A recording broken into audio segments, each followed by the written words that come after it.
টাঙ্গাইলের কেন্দ্রীয় ঈদগাহে পবিত্র ঈদ উল ফিতরের জেলার প্রধান জামাত অনুষ্ঠিত হয়েছে। সকাল 8:30টায় এই জামাত অনুষ্ঠিত হয়।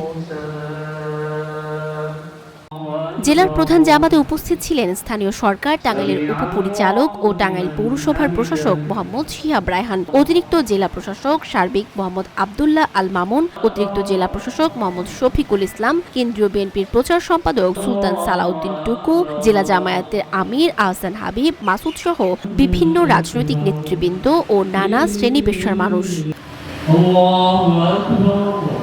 পবিত্র ঈদ উল ফিতরের এই জামাতে ইমামতি করেন টাঙ্গাইল কেন্দ্রীয় জামে মসজিদের ইমাম হাফিজ মাওলানা শামসুজ্জামান। নামাজ শেষে দেশ জাতির কল্যাণ কামনা ও বিশ্বের মুসলিম উম্মার জন্য দোয়া করা হয়। ঈদ জামাত শেষে একে অপরের সাথে কোলাকুলি ও কুশল বিনিময় করেন।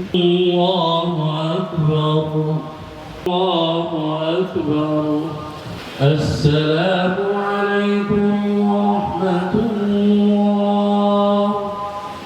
আসসালামু আলাইকুম ওয়া রাহমাতুল্লাহ।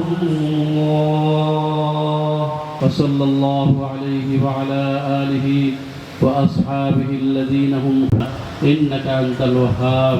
ربنا آتنا في الدنيا حسنة محمد وعلى آله وأصحابه أجمعين برحمتك يا أرحم الراحمين।